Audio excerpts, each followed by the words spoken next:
So we are in about playoff time right now. So for this 5 minutes this Friday, let's redefine what failure really is, what it really means. So a lot of times we, look at failure as just, not hitting this goal and this target, which I understand. Don't get me wrong. I'm not trying to be one of those super philosophical guys who just look at, failure is this thing, you can't fail. Da, da. I'm not completely saying that, but I am saying that because we're in sports. Like it's a binary thing. It's black and white. You either win or you lose. At the end of the game, look at the scoreboard. You're gonna have success, meaning you win, and failure, meaning you lost. So I'm not gonna sit here and say you can't lose, you can't fail. I can't. I'm not saying that, but we do have to redefine what failure actually is and what it really means. And so today we're gonna get into and break down and redefine what failure really means and how we should look at failure. So, I did my due diligence of looking up the definition of failure. So the first definition it gives is a lack of success. Okay, so words underneath it, goals under go as defeat and frustration. Um, just not being successful, not doing what you said you could do. Also goes on as a collapse of misfire, fiasco, debacle, botch or screw up, washout, letdown, blunder, flop. So many more things that goes on to be defined as what a lack of success is. But it also has a definition of omission of expected or required action. So the words under there is negligent, non-observant, non-performance, omission, neglect, and oversight. Okay. So by the first definition of lack of success, we all understand that that's what failure is. You either succeed or you fail. But I think we have to. That's where the redefinition comes in. I'm gonna get back to that too. So first off, let's look at it as lack of success. Okay, cool. But I want to pay a little bit more attention right now to the second one, where it says omission of expected or required action. Okay, so there's an action needed to get this goal done.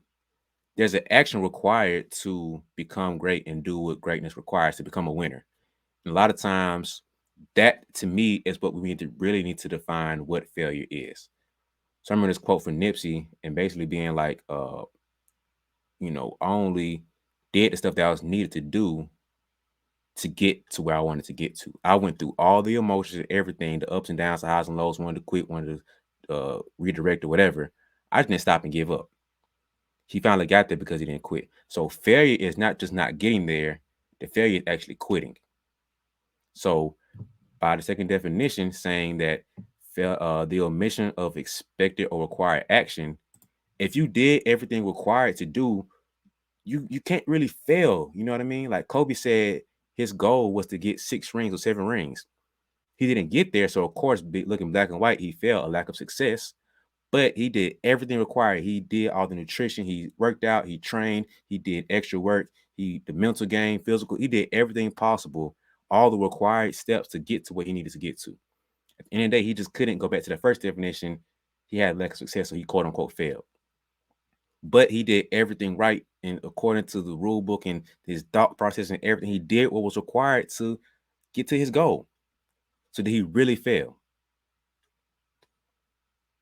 And going back to the lack of success thing, is very true. But I think we have to redefine what success is as well too. So let's look at it like this, right? One of the most beloved players of all time, Allen Iverson. By the binary definition of winning and failing, of success and failure, he was a failure because he did not get a ring. But none of us would not say he's not a champion. Nobody would say that. That with basketball sense says he was not a champion. There are so many other players who do not have a championship and a ring on the resume, but we consider them a winner.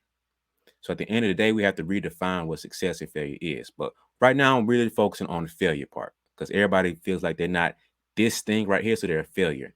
If you're taking the proper steps and proper protocols and doing everything you can, you exhaust all options, you're obsessive with it, and you did everything you know you could do, did you truly, really fail?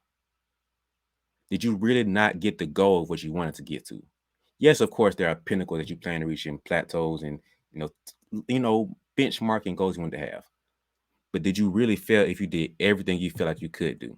If you didn't do the steps required to get there, did you really fail? So think about that, man. Are you doing everything you can do? You know you can work harder. Are you working as hard as you can to get what success is? So that's it. 5 minutes up. See you. Appreciate you. So, mental toughness is one of the biggest things that I know pretty much every coach preaches to the players, and also one of the biggest factors in the players' game is the mental toughness.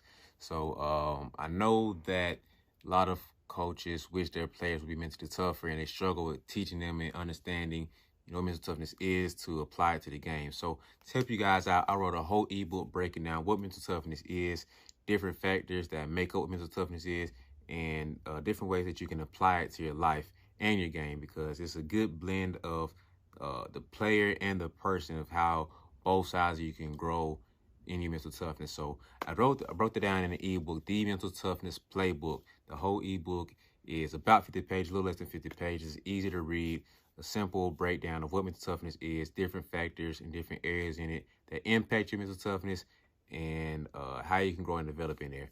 So if you're interested in it, send the description below. So go ahead and look into hit that link and invest into yourself by investing into your mindset and mental toughness. Because I personally believe that your brain and your mind is so much powerful than you give it credit. So invest into your mindset, and then your body will follow afterwards. So the Mental Toughness Playbook, get the ebook below. If you tune into it, thank you. I appreciate it. If not, it's fine. Get back to the rest of the episode. See you later.